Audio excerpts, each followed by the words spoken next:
지금까지 지내온 것 주의 크신 은혜라 한이 없는 주의 사랑 어찌 이루 말하랴 자나깨나 주의 손이 오늘 말씀의 제목은 기적을 구하는 사람들 또는 성경 표현으로 표적을 요구하는 사람들 이렇게 제목을 정해보았습니다. 얼마 전에 춘천으로 성경 공부를 갔었는데 거기서 주고받은 이야기 중에 이제 기도의 능력에 대해서 얘기를 한 기억이 있습니다. 근데 얘기 중에 이런 얘기도 나왔어요. 기도를 했는데 기도 내용이 하나님 앞에 응답이 왔는지 안 왔는지 어떻게 아느냐. 우리 사람들의 상식으로는 이렇게 생각을 합니다. 하나님 떡 주세요. 하나님 내 아들이 이번에 성공해야 됩니다. 하나님 내가 벌린 이 일이 하나님 앞에 이번에 성공해야 돼요. 이렇게 기도를 하죠. 그러면 기도를 했더니 수험생이 대학의 관문을 통과하고 기도했더니 남들은 다 어렵다는 그 사업이 나한테는 잘 풀리는 것입니다. 기도했더니 아팠던 사람이 벌떡 일어납니다. 이런 걸 놓고 기도의 응답이라고 사람들은 생각을 해요. 그래서 보이지 않는 하나님을 향해서 영적인 소망을 두고 살아가는 우리가 그 영원하고 보이지 않는 하나님을 향한 우리의 현실의 기도가 항상 우리가 습관적으로 받아들이기는 나타나는 것으로 측량을 한다는 것이죠. 구했는데 왜 내 앞에 눈으로 보여지지 않는가? 그래서 그때 이제 기도에 대한 어디까지 그러면 응답이고 응답 없어 무응답도 하나님은 응답이다라고 하는 얘기가 좀 막 논박으로 했었는데요. 이제 돌아올 때 생각해보니까 이게 개운치 않아요. 사실 이게 우리가 그때 이야기한 그지만 대한민국의 기독교인들이 다 가지고 있는 화두잖아요. 이게 내가 정확하게 한번 짚어야 되겠다.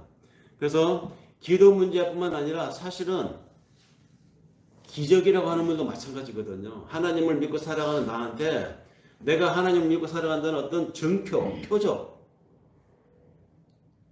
기적 같은 것이 나한테 나타나야 되는데 왜 나는 그 하나님의 기적을 경험하지 못할까? 왜 나는 하나님의 그 어마어마한 능력을 내 생활 속에서 나는 체험하지 못했을까? 체험한 사람들이 있었어요. 그런 사람들이 간증을 하고 그런 사람들이 책을 쓰고 그런 사람들이 자기 케이스를 이런저런 이야기를 하니까 그런 이야기, 그런 정보에 많은 사람들이 노출이 되어 있는 사람들이 생각하기를 또 말하기를 기독교를 가리켜서 체험의 종교다라고 말을 하기도 합니다. 기독교, 그것은 체험을 하는 종교다. 그러니까 체험하지 않았다면 기독교인이 아니라고 그건까지 하는 사람도 있습니다. 우리는 어떻습니까? 그런 하나님을 체험을 했나요? 우리 생활 속에서 가시적으로 나타난 하나님의 능력을 우리가 실생활에서 경험을 했습니까? 기독교를 체험의 종교라고 하는 말은 틀린 말은 아닙니다. 맞습니다. 그런데 그 체험이 어떤 체험이냐가 중요하죠. 무슨 신비적인 체험 또는 내가 하나님께 강력하게 기도하고 소원을 안 했더니 그 소원이 술술 풀리더라는 체험. 기독교를 체험해 준 거라고 말할 때 그 체험은 그런 체험을 말하는 게 아니에요. 기독교적인 체험은 어려운 중에도 평정심을 잃지 않고 하나님을 향한 내 믿음이 여전한 것, 또 흔들리고 풍파 속에 살아가는 일상 속에서도 하늘을 향한 소망에서 내가 좌고우면하지 않는 이 평정성, 하나님을 향한 이 믿음이 여전한 것, 이것을 체험하는 것이죠. 이것을 체험하는 종교이기 때문에 기독교를 체험의 종교라고 하는 말은 맞다는 것입니다. 우리가 잘 알고 있는 사도 바울이 빌립보서 4장 12절 13절에서 한 말이 있죠. 내가 비천에 처할 줄도 알고 또 풍부에 처할 줄도 알아 모든 일에 배부르며 배고픔과 풍부와 궁핍과 일체의 비결을 배웠노라. 내게 능력 주시는 자 안에서 내가 모든 것을 할 수 있느니라. 바울의 이 말에서 사람들은 받아들이는 게 또 각각입니다. 신앙을 어떤 방식의 신앙을 가지고 있느냐에 따라서 이 말을 받아들이는 각자의 그 느낌, 정서 또는 삶의 결단이 다 다르다는 것이죠. 신앙을 이 감정으로 생각하는 사람들이 있어요. 막 좋고 기쁘고 또는 하나님이 떠난 것 같아서 우울하고 하나님이 내 쪽에 꽉 차 있는 것 같아서 막 마치 정신병자 조울증 환자처럼 좋았다 나빴다 이런 정서적인 것으로 생각하는 사람들이 있는가 하면 또 신앙을 기분으로 생각하는 사람도 있습니다. 이런 사람들이 기적을 원하죠. 흔히들 가정의 신방을 가보면 또 어느 식당을 하시는 자영업자 하시는 분들 들어가 보면 거기에 항상 걸려있는 가장 눈에 많이 띄는 표구가 성경 표구가 여기 있잖아요. 사도 바울이 한 말, 내게 능력 주시는 자 안에서 내가 모든 것을 할 수 있느니라. 요 말씀만 딱 따다가 표구를 해서 딱 끌어놓고 아침 저녁으로 들락날락하면서 힘들 때마다 그 문구를 쳐다보면서 내게 능력 주시는 자 안에서 모든 것을 해낼 수 있느니라. 어떻게 받아들일 수 있을까요? 오늘도 내가 나갈 때 내가 가는 길에는 교통사고 날 일이 없을 것이며 내가 가는 길에는 오도비도 거칠 것이고 내가 누구를 위해서 염원을 하면 그 사람 일이 잘 풀릴 것이고 내가 하는 모든 일이 하나님이 이 에스코트를 해서 잘 풀릴 것이다. 이렇게 받아들이는 사람이 있는가 하면 그냥 이 말만 들어도 내게 능력 주신 자에서 내가 모든 걸 할 수 있다. 말만 들어도 든든하다고 느낌으로 받아들이는 사람도 있습니다. 그런데요, 맥락을 보고 이 말씀을 우리가 읽어야 됩니다. 흔히들 많은 사람들이 공감하고 좋아하는 성경 구절이라고 하는 내게 능력 주시는 자에서 내가 모든 것을 할 수 있느니라 이 말씀이 어떤 배경에서 써졌느냐를 안다면 과연 즐겁게 그 성경 구절을 표구해가지고 각가지가 걸어놓을 수 있을까요? 이 말은 바울이 고생할 때 쓴 말이에요. 감옥에서 쓴 글입니다. 감옥에서 얼마나 고생이 많았겠어요. 얼마나 힘들었겠습니까? 그 힘든 중에도 바울이 조금 전에 읽은 빌립보서 4장 12절 13절에 이 말씀을 했던 것입니다. 하나님이 능력을 주시기 때문에 내가 이 열악한 환경 속에서 이 감옥 같은 이 비천한 곳에서 여기서 제대로 먹지 못하고 굶주린 이 상태 속에서도 내가 이 환경과 이 지금 상황을 이겨낼 수 있다. 이게 바울의 이야기예요.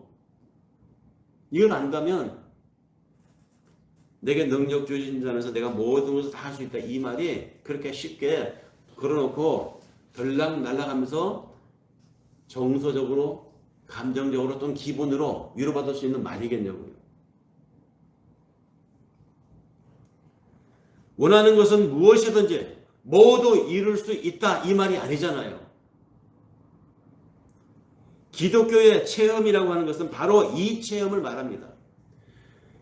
상황은 변하지 않고 내가 원하는 바는 아직 오지도 않았지만 그러나 내가 그럼에도 불구하고 나의 이 기다림이 나에게 죽는 날까지 상황이 안 변한다 하더라도 내가 하나님을 향한 이 소망이 나한테 여전하기 때문에 내가 얼마든지 견뎌낼 수 있고 또 견뎌낼 만한 힘을 하나님이 함께 하셔서 나로 이겨내게 하실 것이다. 이게 내게 능력 주시는 자 안에서 내가 모든 것을 할 수 있는 이라는 말의 진의입니다. 바울이 그런 맥락에서 이 말을 한 거예요. 왜? 그 자신이 지금 그렇게 환경에 처해 있는 상황에서 자기 이야기죠. 그런데 하나님의 말씀을 잠언서의 특정한 부분이라든지 바울의 편지 중에서 어떤 부분이라든지 한 부분만 똑 따다가 표구라고 누구에게 위로의 말로 쓰고 또는 관공서나 또는 회사나 이런 곳에 식당이나 이런 데 많이 걸려 있어요. 근데 그 부분을 안 걸어놓는 것보다는 낫지만 근데 자칫 그렇게 말씀을 한 부분만 이렇게 심취해서 그것에 꽂히면 성경을 전체적으로 읽을 때 왜곡이 생길 수 있다는 게 문제죠. 정확한 성경 읽기와 읽은 바가 내 마음, 정서가 되고 정서가 된 것이 내 삶이 되어야 한다는 것입니다. 그러니까 삶이 되고 삶을 이끌어내는 열정, 정서, 그 정서의 기본이 머리로 읽어야 되는 것인데, 그러니까 성경 말씀이 기본적으로 성경 말씀에 대한 읽기가 정확해야 한다는 것입니다. 정확한 성경 읽기, 정확한 성경 해석 선포, 이것이 전제가 돼야 이 정서와 행동이 제대로 건강하게 나올 수 있다는 것이죠. 그래서 지, 정, 의라고 하잖아요. 이성과 정서와 삶이 균형을 이루는 것. 아는 것에만 그치는 사람들이 있어요. 성경 말씀은 많이 아는데, 많이 아는 것 성경 지식 때문에 다른 사람이 그렇게 제대로 모르는 것에 대해서 지적질을 하고 이렇게 피곤하게 하는 사람이 있습니다. 그런가 하면은 성경에 대해서는 제대로 정리가 안 되어 있는데 이 정서적으로 하나님에 대한 믿음이 막 충만한 사람이 있어요. 근데 이 사람 위험해요. 왜냐하면 항상 기쁨만 있는 게 아니기 때문에. 좋을 때 하나님이에요. 안 좋을 때는 그냥 꺼져버립니다. 하나님이 뭐 도망간 것 같아요. 그런가 하면은 알지도 못하고 마음도 모르는데 그냥 지옥 갈까봐 무서워서 두려워서 11조 생활하고 교회 생활하고 열심히 봉사하는 사람이 있어요. 그냥 삶으로. 뭐 몰라. 성경이 어쩐지 뭐 몰라. 마음도 내키지 않아. 그런데 삶이 그래. 왜? 하나님이 무서우니까. 다 건강한 것이 아닙니다. 지성으로만 뭉쳐진 것도 올바른 것이 아니고 이론이 하나님 말씀에 대한 신학적인 기반을 따라가지 않는 열정적인 신앙도 위험한 것이고요. 그런 것 저런 것 없이 그냥 하나님 무서워서 천국 가고 싶어서 맹목적으로 살아가는 신앙행위도 위험하다는 것이죠. 지와 정의와 의가 온전히 균형을 이루어야 온전한 신앙입니다. 가끔 그 배를 만드는 조선소 같은데 가보신 분들이 글을 올린 거 읽어봤어요. 그 탐방 무슨 측인데 거기에 배를 만드는 재료가 막 쌓여 있잖아요. 다 쇠예요, 쇠. 이렇게 두꺼운 강판 쇠들이 막 쌓여 있는데 그 쇠만 보면 어떤 생각이 들어요? 저 쇠덩어리가 가장 무거운 건데 저게 물에 뜰까? 쇠덩어리만 보면 저게 물에 뜬다는 거 상상도 할 수 없습니다. 기분이 전혀 그 동의가 안 돼요. 그런데 그 쇠를 연결해서 큰 배를 만들어서 물에 띄우면 어떻게 됩니까? 뜨잖아요. 만약에 우리가 사물을 또는 이치를 그렇게 정서나 기분으로만 판단한다고 했다면 우리는 배를 만들어내는 건 물론이고 자동차도 만들어내지 못했을 것입니다. 하나님이 우리에게 주신 일반 계시가 있잖아요. 지식, 이성, 과학. 그 하나님이 주신 일반 은총으로 다 개량하고 만들어내고 발견하는 것이잖아요. 배를 물에 띄우는 것이 불육의 원리잖아요. 불육의 원리. 물속의 물체는 그것이 밀어낸 물의 그 양만큼 가벼워진다는 이 아르키메데스의 원리로 사람들이 배를 만들어낸 거잖아요. 그 쇳덩어리로. 신앙생활도 마찬가지입니다.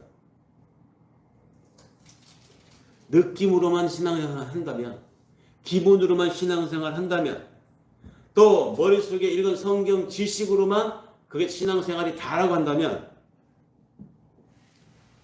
실제 신앙생활은 더 진전할 수가 없습니다.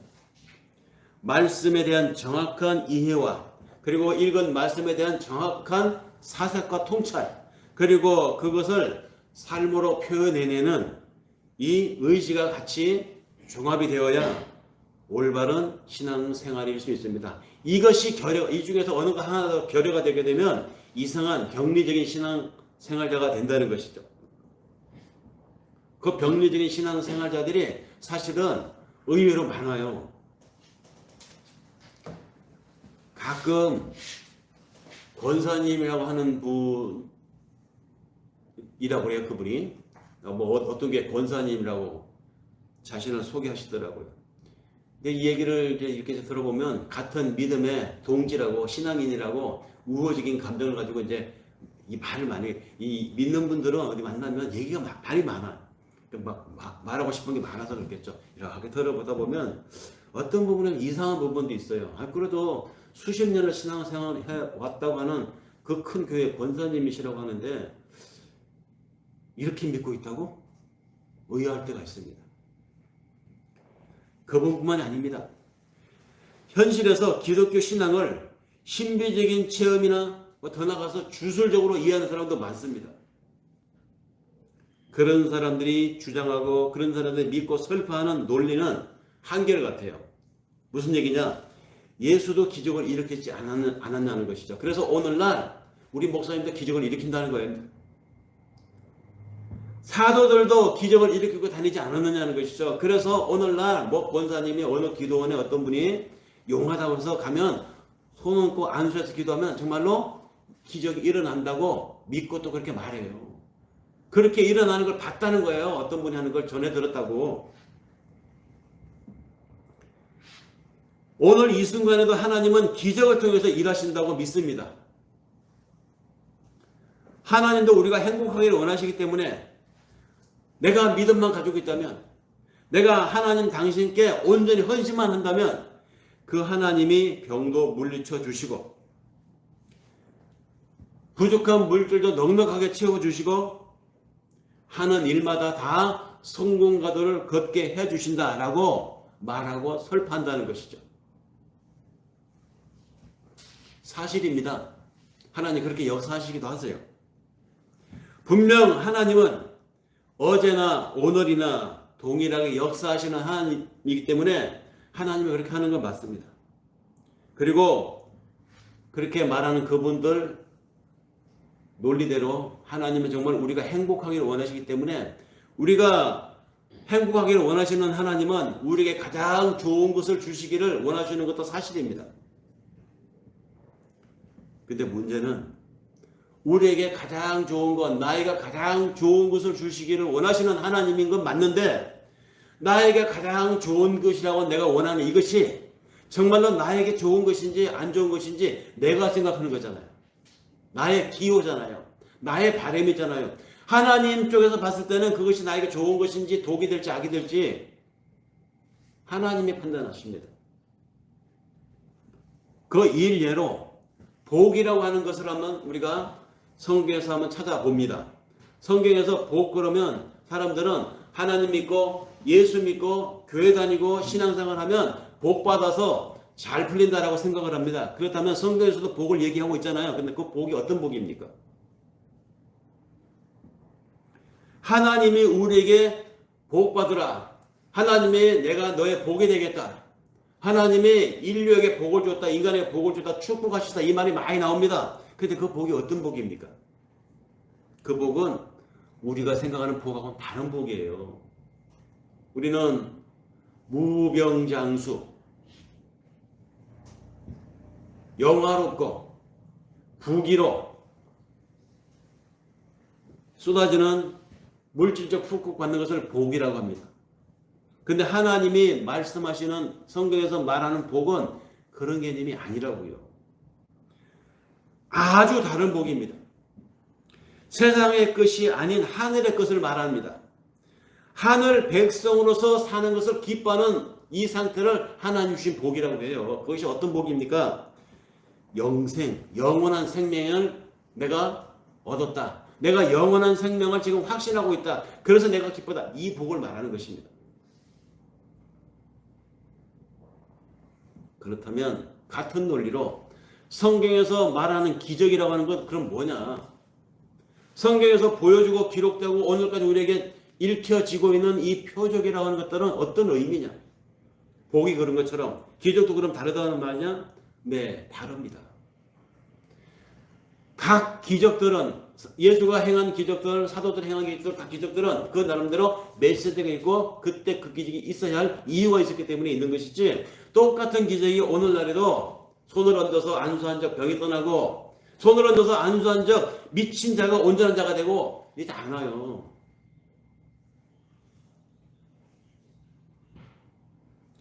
성경에 기록되어 있는 기적들은 다 그때 그 사건마다 메시지가 있었습니다. 예수가 행한 기적들은 특히 메시지가 있었다는 것이죠. 왜? 예수님이 행한 기적들 하나하나를 보면 그냥 랜덤으로 닥치는 대로 아픈 자가 오는 대로 막 고쳐준 것 같죠? 아니에요. 다 정밀하게 짜여져 있고 그때 그 상황에서 하나님의 메시지가 있었다는 것입니다. 대표적인 예로 사복음서 말고 요한복음만 예를 들어서 예수님이 행한 기적들을 한번 볼까요? 그 기적들을 보면 예수의 신적인 기원과 그 예수가 해야 할 일인 십자가라고 하는 의미, 그리고 십자가와 예수의 기원에 대한 모든 것을 총 연출하신 하나님 아버지가 왜 그때 그 시기에 그 일을 거기서 했는가에 대한 전체적인 복음의 메시지가 거기 들어있어요. 그래서 요한복음 5장 36절에 이런 말씀이 있습니다. 나한테는 요한의 증거보다 더 큰 증거가 있으니 아버지께서 내게 주사 이루게 하시는 역사 곧 나의 하는 그 역사가 아버지께서 나를 보내신 것을 나를 위하여 증거하는 것이요. 예수님 하신 말씀이 있습니다. 여기서 말하는 요한이 누굽니까? 세례 요한을 얘기합니다. 세례 요한이 많은 증거들을 보여주었는데 예수 당신에게는 그보다 더 큰 증거들이 있다는 것이죠. 그 뭐냐? 내가 아버지 하나님을 드러내는 것이고 내가 아버지 하나님을 이들에게 드러내므로써 하나님이 나를 영화롭게 하는 것, 이것이 기적들이 보여주는 목적이다. 딱 못 받고 있잖아요. 요한복음에는 예수가 행한 기적들이 많이 나옵니다. 근데 우리가 성경을 꾸준하게 안 읽으니까 요한복음 속에 기적이 엄청나게 많이 나오는 것 같죠? 정확하게 한번 읽어보세요. 요한복음 속에는 예수의 기적이 딱 7개가 나와요. 7개. 8개도 아니고 6개도 아니고 딱 7개가 나옵니다. 그 기적들은 우리에게 그가 하나님의 아들이라고 하는 것을 믿게 하기 위해서 예수님이 행한 것들입니다. 그 이름으로 생명을 얻게 하고자 행한 것이지 병자들의, 가난한 자들의, 또 골치 아픈 문제로 염려하는 자들에게 이런저런 삶의 현안들을 해결해 주기 위해서 예수님이 해결해 준 게 아니라는 것이죠. 혹여 우리의 당면한 문제 해결을 위해서 예수님이 그렇게 그때 기적을 행한 것이라면 왜 예수님이 일일이 벳세다로 거라사로 또는 저 북쪽 거라사 지방으로 일일이 다 찾아다니면서 그 기적을 행했겠습니까? 하나님이신데, 하나님의 아들이신데 그냥 높은 산에 올라가서 모든 사람들이 많이 보는 곳에서 한마디 외치면 될 거 아닙니까? 병든 모든 자들은 나을지어다. 그러면 다 나을 거 아니겠어요? 근데 그렇게 안 했어요. 일일이 어떤 특정한 지역을, 특정한 상황에 있는 사람을 찾아가서 그 일을 했다는 것입니다. 기적을 보였다는 것이죠. 그 7가지 기적을. 그러니까 7가지 하나하나 어떤 메시지가 있나 볼까요? 첫 번째, 예수님이 요한복음에서 소개되고 있는 첫 번째 기적이 뭐냐? 가나안 혼인잔치 기적이었죠. 물로 포도주 만드는 기적이었잖아요. 사람들은 그 기적을 놓고 야, 예수님이 이 와이너리 창조자다, 시원자다. 그래 그 포도주는 이탈리아에서 만드는 포도주, 프랑스에서 만드는 포도보다 얼마나 더 맛이 다를까? 맛봤으면 좋겠다. 그게 지금까지 묵혀져 내려왔다면 아마 한 잔에 수억하겠죠. 근데 그 과정을 잘 보세요. 예수님이 가나안 혼인잔치집에 초대를 받아서 갔습니다. 근데 갔는데 입구에 물 항아리가 이렇게 있어요. 물 항아리가 6개가 있다고 합니다. 근데 물 항아리가 다 비어 있어요. 이스라엘 사람들이 자기들 집 앞에 물 항아리를 왜 놨게요? 율법 때문에 놓은 거예요. 율법에 뭐라고 되어 있냐면 어떤 사람이든지 가정에는 그 입구에 물 항아리를 놓아서 그 집에 들어오는 사람 손님에게 또는 그 집에 출입하는 외인들에게 손을 씻고 발을 씻고 들어오게끔 물 항아리에 물을 채워놓으라고 되어 있어요. 정결 예식입니다. 그러니까 이스라엘 사람들 집마다 다 집 앞에 이 물 항아리가 놓여 있게 되어 있습니다. 6개가 놓여 있었는데 6개가 다 물이 비어 있었어요. 이렇게 언급하면서 시작된 가나 혼인잔치의 이 물로 포도주를 만드는 이야기는 시작을 이렇게 합니다. 뭘 얘기하고자 하느냐? 뭔가 복선이 깔려 있는 것이죠. 이스라엘 사람들이 율법을 잘 지키는 사람들이라고 알고 있는데 그 이스라엘 사람들이 율법을 잘 지킨다면 그게 물이 채워져 있어야 되지 않느냐. 근데 물이 다 비어 있다. 이것이 뭘 얘기하느냐? 말로만 율법을 얘기한다고, 말로만 형식적으로만 지킨다고 하지만 실제로 뭐냐? 다 비어 있었다는 것입니다. 껍데기만 남고 의미는 사라진 율법주의자들을 지적하는 것입니다. 그래서 예수님이 그곳에 가서 어떻게 했습니까? 이 비어있는 물 항아리 6군데에 다 물을 가득 채워라. 채워졌을 때 예수님이 그 물을 포도주로 바꿔서 거기다가 주라 해서 울상에 되어갈 뻔한 그 혼인잔치집의 분위기를 축제, 잔치집으로 포도주가 계속 이어지게 만드는 이야기. 이 이야기가 주는 메시지가 뭐냐?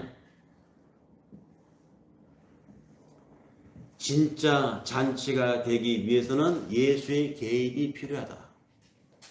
우리 인생이 사망을 향해서 죽을 인생이 되어 있었지만 그런 비어있는 항아리, 하나님의 말씀을 다 지킬 수 없는 제한적인 유한적인 존재인 우리 인간이 하나님 앞에 다시 산 존재가 되기 위해서는 예수의 개입이 필요하다는 얘기가 그 가나 혼인잔치 이야기 속에 첫 번째 기적으로 나온 것입니다. 자, 내가 이 땅에 왔어. 하나님 내가 이 땅에 왔어. 자, 이제 이렇게 시작하는 거야. 첫 번째 사인으로 준 것, 첫 번째 표적으로 준 것이 가나 혼인잔치 포도주를 만든 이야기입니다. 그래서 첫 번째 기적으로 나온 거예요. 이게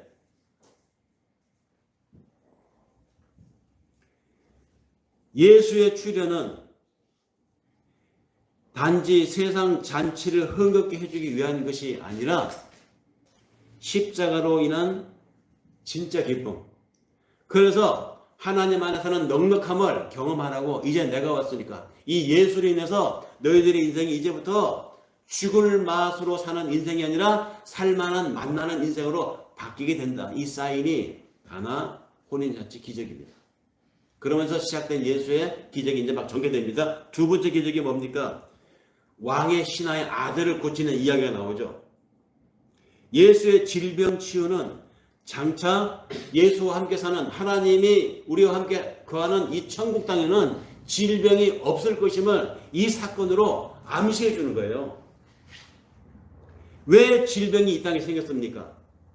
왜 우리는 생로병사라고 하는 과정을 겪게 되었죠?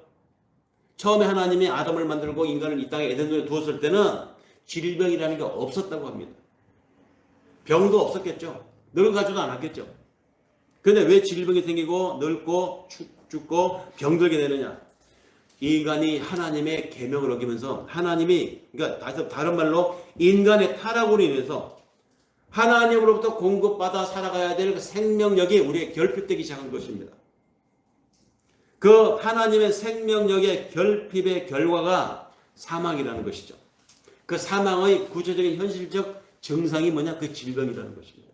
그러니까 우리가 몸이 아프고 늙어가고 이 몸이 후퇴해 들어가는 이 질병이라고 하는 현상은 죄의 증상이에요. 죄의 증상. 하나님의 나라 가서 온전한 새 예루살렘, 새 하늘, 새 땅을 사는 그곳에서는 우리가 질병을 경험하지 않아요. 왜? 늙지 않으니까. 인간 세상의 질병이라고 하는 것은 궁극적으로 사망의 맛보기인 셈입니다. 하나님의 생명이 결여된 정규가 질병이고 이미 뿌리가 뽑혀버린 나무, 뭡니까? 죽어가잖아요. 나무가 태풍에 막 휘둘려서 뽑혀버렸어요. 뿌리가 뽑혀버렸어요. 근데 뿌리 뽑힌 나무지만 그 나무의 기둥 중간에 있는 가지들의 잎사귀는 어떻습니까? 아주 살아있어요. 살아있지만 시간이 지나면서 어떻게 됩니까? 뿌리가 뽑혔기 때문에 결국 다 말라 죽습니다. 내년 봄에도 잎이 날 것 안 나요. 인생이 하나님의 이 생명력에서 떨어져 나간 인생이 그렇다는 것이죠. 이미 생명이 결핍되어 버렸어요. 그래서 그것이 사망으로 가는 존재가 되고 말하는데 사망으로 가는 존재의 증상이 질병, 늙고 병듦이라는 것입니다. 그런데 예수로 인해서 주어질 새로운 세계, 하늘 나라에서는 우리가 그 예수로 인해서 하나님과의 관계가 다시 회복이 됩니다. 회복이 되어서 하나님이 주시는 복, 바라크를 우리가 다시 받게 되었다는 것이죠. 그 주신 바라크가 뭡니까? 하나님의 생명력이잖아요. 예수가 오면서 우리가 질병으로부터 해방되는 것, 삶의 질곡, 생로병사, 이런 걱정, 근심, 이런 삶의 이 애굽으로부터 출애굽을 하게 만드는 이야기, 이게 바로 왕의 신하 아들을 고치는 이야기 속에 함유되는 메시지입니다. 그리고 예수가 또 요한복음에 소개된 세 번째 기적, 38년 된 병자 고치는 이야기가 나오죠. 38년 된 병자. 예수가 온 목적이 단지 병든 사람들을 치유하는 것이라면 수많은 병자들이 있었을 텐데 왜 그 중에 유독 38년 된 병자 하나만 고쳤겠어요? 그 예수가 오신 목적은 병든 자를 고치는 게 아니에요. 현실적으로 아픈 사람 고치는 게 아니었습니다. 그 중에 어떤 사람을 고쳤다면 그 사건을 통해서 주시는 메시지가 있다는 것이죠. 그 메시지를 전하려고 38년 된 병자를 소품으로 쓴 거예요.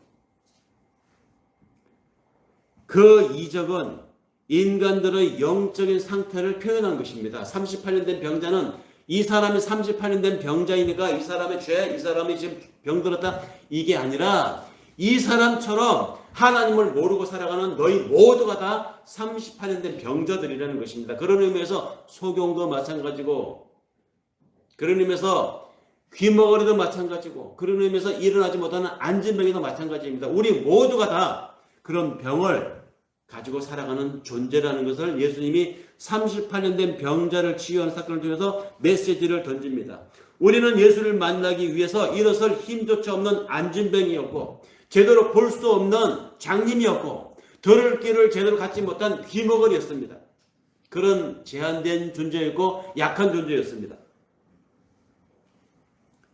소경이요, 저른발이며 혈기 마른 자들이 실은 성경 속에 소개되고 있는 특정한 어떤 시대의 그 사람이 아니라 우리 인간 모두를 가리키는 메시지가 거기 더러 있습니다. 그런 우리에게 예수가 찾아오셔서 일으켜 세우고 걷게 하고 보게 하고 듣게 하는 일이 성경의 이야기입니다. 바로 복음의 이야기입니다. 이런 일을 소개하고 있는 요한복음 속에 소개되고 있는 예수가 어떤 분입니까? 하나님입니다. 전능하신 하나님, 모든 것이 가능한 분입니다. 그런 분께서 다시 기적을 이어가는데 네 번째 기적이 뭡니까? 오병이어잖아요. 물고기 2마리 가고 떡 5개 가지고 5,000명을 먹였다고 하는데, 먹은 자 5,000명 숫자에 들어간 사람들은 장정들의 숫자니까 거기 장정들만 있진 않았을 거 아닙니까? 아이들도 있었고, 여자는 개수에 안 들어갔으니까 여자까지 하면 곱하기 3 내지 4를 하면 2만 명, 18,000명에서 2만 명의 사람들이 거기 있었다는 거 아닙니까? 오병이어 기적으로 2만 명 사람들을 먹인 이 이야기, 그 기적은 도대체 무슨 메시지를 가지고 있는가? 예수, 지금 여기에서 이 일을 행하고 있는 그 예수 당신이 바로 떡이라는 얘기를 메시지를 주는 것입니다. 어떤 떡? 생명의 떡이라고. 그 떡으로만 우리가 영원히 줄이지 않고 영원히 살 수 있다는 복음을 그 오병이어 사건을 통해서 예수님이 메시지로 주시는 것이죠. 그러면 예수님이 왜 굳이 오병이어를 가져오라고 했을까요? 10병 10어를 가져오라고 하면 더 좋았을 것. 아니 100병 100어를 했으면 더 많이 풍족하게 나눠주셨을 때 왜 특정한 소년이 가지고 있는 물질 오병이어를 지정해서 가져오라고 했을까요?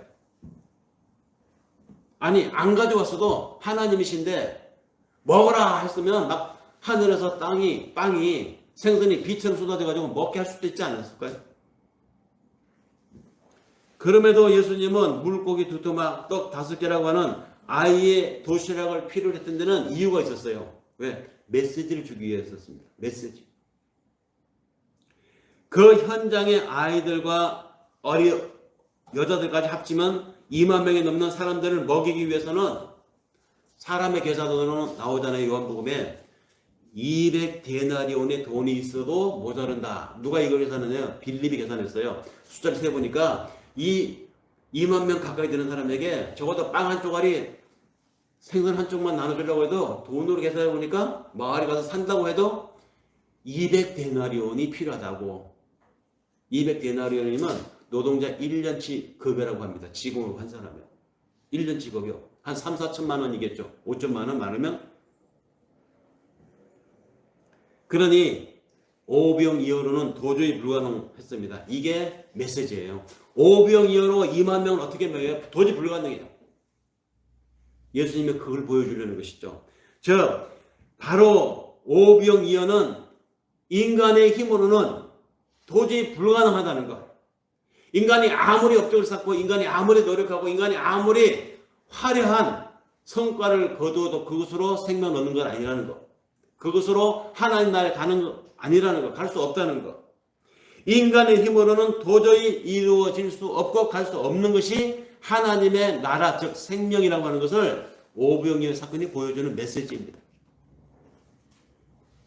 그러면 어떻게 갑니까 그 나라? 하나님의 은혜로. 예수 그리스도의 개입으로. 가나 혼인잔치에서 예수가 물로 포도주를 바꿨을 때 그 포도주가 의미하는 바가 뭡니까? 이 포도주는 나의 피니라 그랬잖아요. 예수 당신의 피, 십자가를 얘기하는 거잖아요.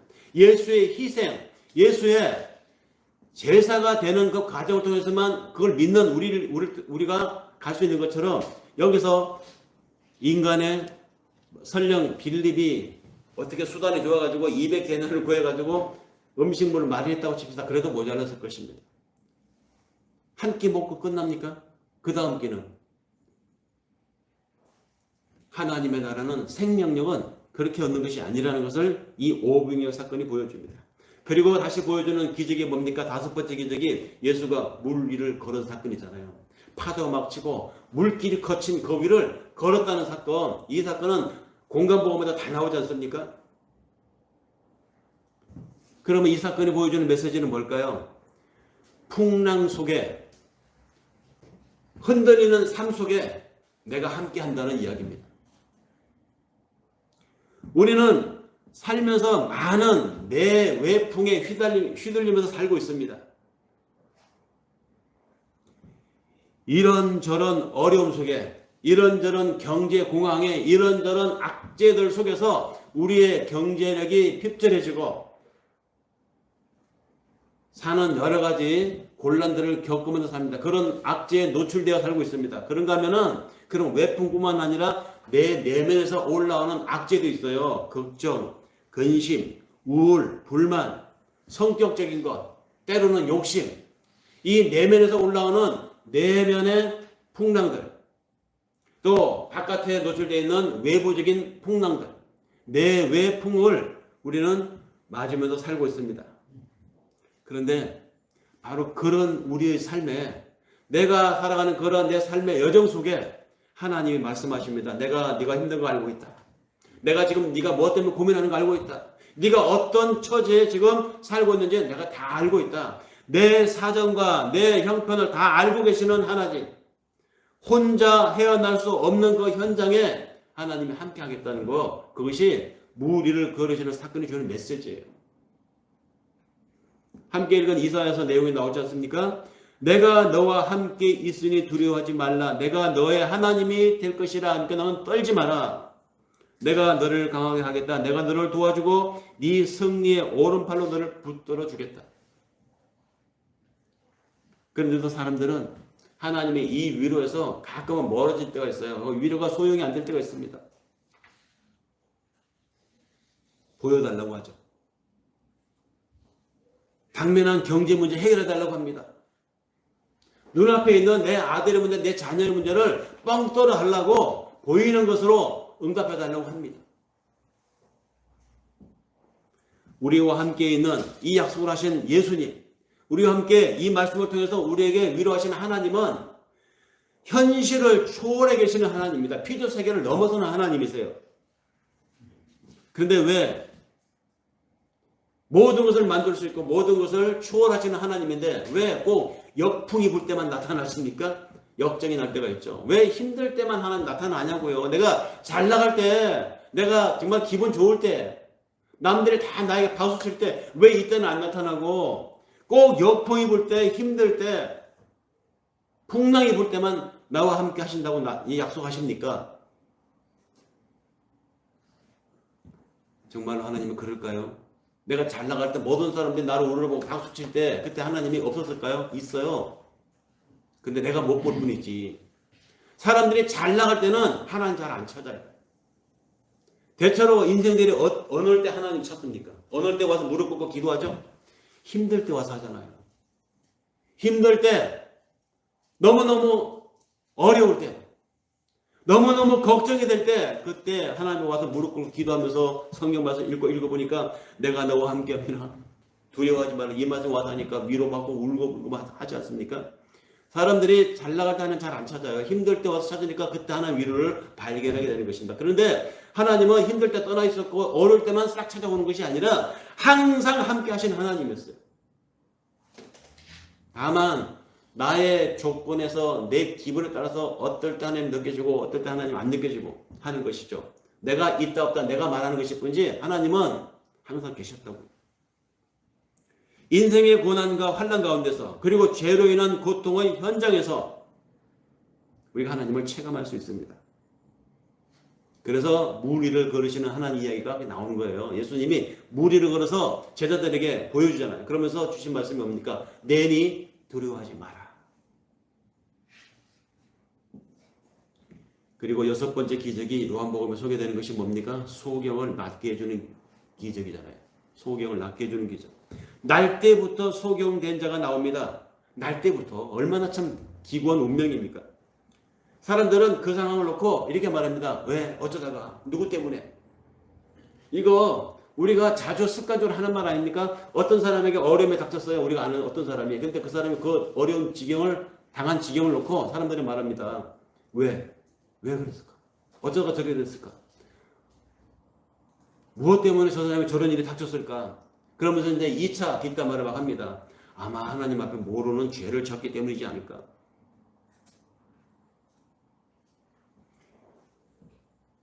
이런 인간적이고 세속적인 호기심을 가지고 예수님 당시에도 예수 제자들이 예수께 물었어요. 날 때부터 소경이었대. 근데 예수님 그 사람의 눈을 뜨게 해주겠다고 접근했을 때 제자들이 예수께 물었습니다. 선생님, 이 사람이 날 때부터 소경이었다면 도대체 누구 때문입니까? 왜 그랬죠? 이 사람 자체의 죄 때문입니까? 그 부모의 죄 때문입니까? 원인을 찾으려고 해요, 사람들은.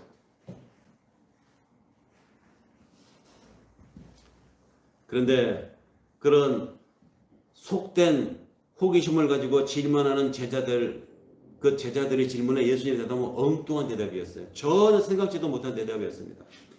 그 사람의 죄도 아니고 그 부모의 죄도 아니고 이것은 하나님이 영광을 나타내기 위해서 이 상황을 만든 것이다. 이렇게 말합니다. 하나님이 영광을 나타내기 위해서 이 상황을 만들어서 이 사람을 소경되게 했다. 이 말입니다. 근데 이 소경은 정작 예수가 그곳에 왔는지 예수가 지나갔는지 아니 예수가 누군지 몰라요. 전혀 모릅니다. 다만 그 사람을 바라보는 제자들의 속된 호기심, 그 호기심에 대해 예수의 대답은 하나님 안에서의 일이라고 이걸 해석을 해주고 있습니다. 그래서 예수님이 그 사람을 어떻게 고쳤습니까? 요한복음에 보면 나오죠. 진흙에다가 침을 태태 받아서 뭐 물기를 묻혀갖고 진흙을 찐득찐득하게 만들겠죠. 흙을. 그래갖고 소경의 눈에다 발라줍니다. 그리고는 저기 실로암 연못에 가서 씻어라.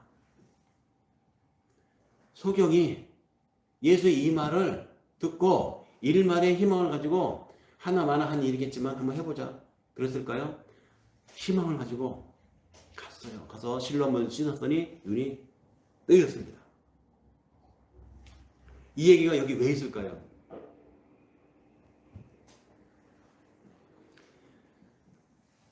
하나님이 인간의 몸을 입고 온 사건이 예수의 출현이잖아요.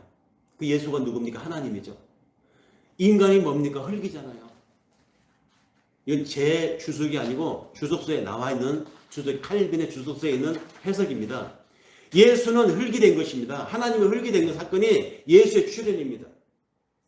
그 예수가 흙을 진정해서 물에다 흙을 진정해서 장님에게 발라주고 가서 연못에 씻어라. 이것이 무엇을 상징하는 것 같아요? 이 땅에 인간의 몸을 입고 온 하나님이 흙과 진리가 져가지고 물과 진리가 져가지고 결국은 소경인 우리 인간들에게 발려져서 그 예수의 흙이 된 예수 때문에 우리가 다시 제대로 하나님의 생명력을 볼 수 있는 것, 세상 사물을 제대로 볼 수 있는 것을 회복한다. 이것을 상징하는 이야기입니다. 죄인과 연합되어 예수 자신이 실로 못에 가서 씻겨지는 것, 그러므로서 우리가 구원을 받는다라는 복음이 이 기사 속에 사실은 배태되어 있다는 말이죠.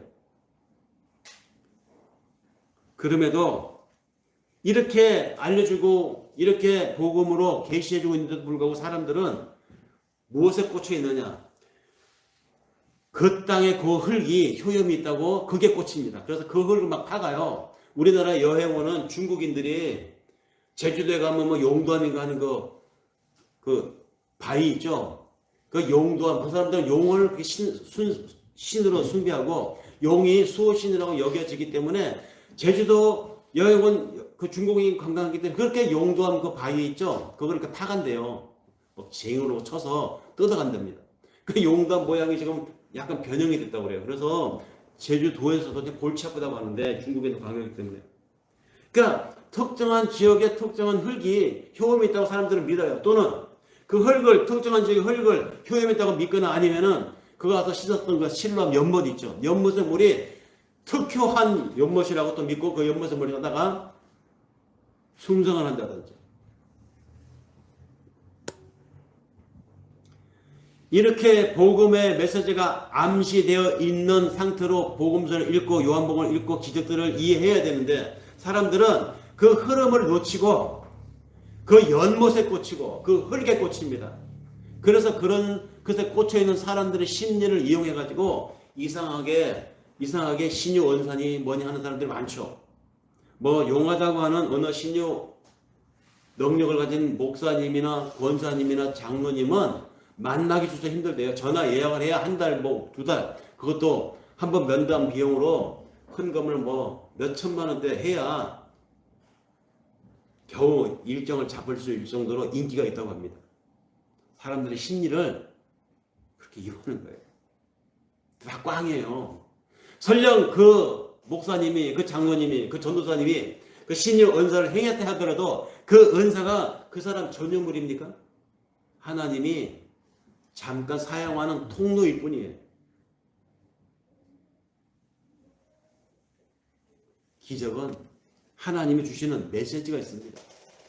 그 기적을 통해서 주시는 메시지를 우리가 받아야지 기적 그 자체에 꽂혀버리면 이상한 데로 흘러가는 거예요. 마지막 예수님이 7번째 기적을 행하죠. 요한복음에서 7번째 기적을 행하고 그 다음부터 다 아무리 읽어보세요. 기적 없습니다. 그러니까 예수님이 7번째 기적까지 행한 데는 예수님의 의도가 있어요. 첫 번째 기적부터 7번째까지 쭉 순서대로 예수님이 수순을 따라서 한 것입니다. 막 랜덤 닥치는 대로가 아니에요. 7번째 기적이 뭡니까? 죽은 나사로가 살아 일어나는 기적이잖아요. 이게 마지막 기적이었어요. 그러니까 가나 혼인잔치 기적에서부터 무리를 걷는 거, 왕의 신하를 고치는 거, 38년 된 병자를 고치는 거, 장님을 고치는 거, 그리고 마지막에 와서 죽은 나사로를 살리는 이야기. 여기서도 예수는 사전에 그 나사로 죽은 것을 가리켜서 예수님 말씀하신 바가 있어요. 이는 죽은 것이 아니라 하나님의 영광을 나타내기 위함이라고 말했어요. 왜? 당신이 아끼는 친구, 그분들의 오빠가 지금 죽게 생겼습니다. 빨리 와서 좀 고쳐주세요. 당신 능력이 있잖아요. 그랬잖아요. 근데 예수님이 아직 나사로가 죽기 전인데도 가기 전에 먼저 말했습니다. 죽는 게 아니야. 하나님의 영광을 나타내기 위한 과정이야. 이렇게 말했어요. 요한복음 11장 3, 4절에 이에 그 누이들이 예수께 사람을 보내어 가로되 주여 보시옵소서 사랑하는 자가 병들은 나이다 하니 예수께서 들으시고 가라사대 이 병은 죽을 병이 아니라 하나님의 영광을 위하며 하나님의 아들로 이를 인하여 영광을 얻게 하려 합니다. 이렇게 말씀하셨잖아요. 그리고 나서 이 사건을 통해서 예수님 주신 메시지가 뭡니까? 부활과 생명인 예수 당신으로 인해서 죽어 있는 우리가 사망에서 다시 살아난다라는 것을 보여주는 최종 정리, 그것이 이 기적입니다. 그러니까 첫 번째 기적부터 일곱 번째 기적까지 요한복음 속에서 소개되고 있는 이 기적들 시리즈는 하나하나가 다 메시지가 있다는 것이죠. 요한복음의 기적은 이것으로 끝인데, 그리고 그 각 기적들은 그 기적 자체가 목적이 아니라 그 속에서 순서대로 메시지의 복음을 가지고 있는데, 그 예수의 신적인 기원과 그의 할 일인 십자가, 그리고 이 복음이 일체 이 과정이 상징하는 것이 무엇인지를 하나님이 우리에게 주시는 메시지, 복음이 있는데 사람들은 왜 이 메시지에 꽂히지 않고 현상에만 꽂히느냐는 것이죠. 그리고 그 현상을 오늘날 행사하고 다니는 사람들을 숭상하고 따라가고 기적을, 표적을 찾고 있느냐는 말이죠. 예수님 당시에도 그렇게 수천 년 동안 하나님의 말씀을 직접 담당해갖고 지켜왔다고 신실하다고 자신하는 유대인들이 하나님의 현현인 예수가 앞에 있음에도 불구하고 자신들이 구하는 것을 설정해놓고 답을 정해놓고 찾으니 예수가 안 보이는 것입니다. 하나님은 안 보이는 것이죠. 그래서 뭘 원했습니까? 보이는 것으로 보여주세요. 즉 표적을 구했다는 것입니다.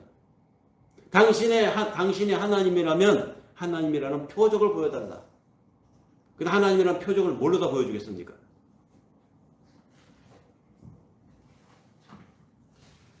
은연중에 우리는 살아오면서 그런 사고를 갖고 살아요. 지금도.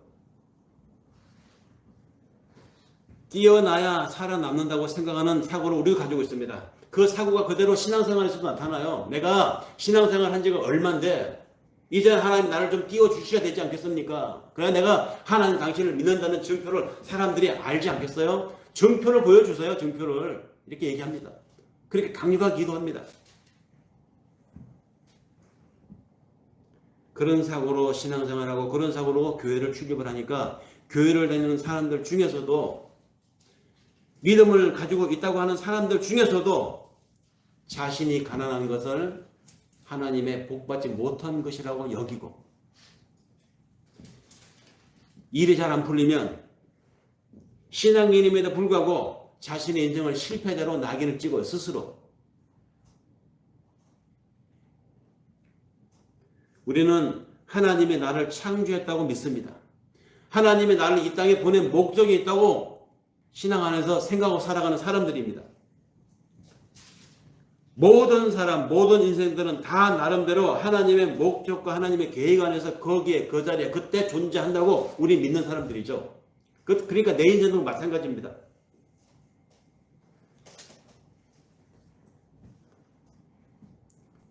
그것이 성경이 말하는 기적이고 거기서 성경에서 말하는 복음입니다. 그런데 모든 사람들이 다 그렇게 믿고 있습니까? 모든 사람들이 그것을 받아들이나요? 누구나 그렇게 믿지 않아요. 대부분의 사람들은 세상의 상식과 세상의 개념의 지배를 받고 삽니다. 그렇기 때문에 성경에서 말하는 기적의 이야기, 이 메시지의 의미를, 예수의 이야기를 다 믿지 않아요. 받아들이지 않습니다. 받아들일 수 없어서 받아들이지 않는 것이고 받아들일 수 없으니까 믿지 않는 거예요. 그런데 우리는 믿잖아요. 이게 기적이에요. 이게 다른 게 기적이 아니라 다들 안 믿고 다들 믿을 수 없어서 못 믿는데 우리는 믿지 않습니까? 이 믿는 게 기적이라고요. 그런 믿음을 가진 우리들을 통해서 하나님이 오늘도 당신의 일을 하십니다. 우리의 그런 삶을 통해서 하나님 당신의 역사를 오늘도 이루어 가십니다. 하나님은 나의 시간, 나의 인생, 내 직업을 통해서, 내 하나님을 통해서 영광 받으시기를 원하십니다. 이것을 믿습니까? 이것이 믿어지면 기적이죠. 지금까지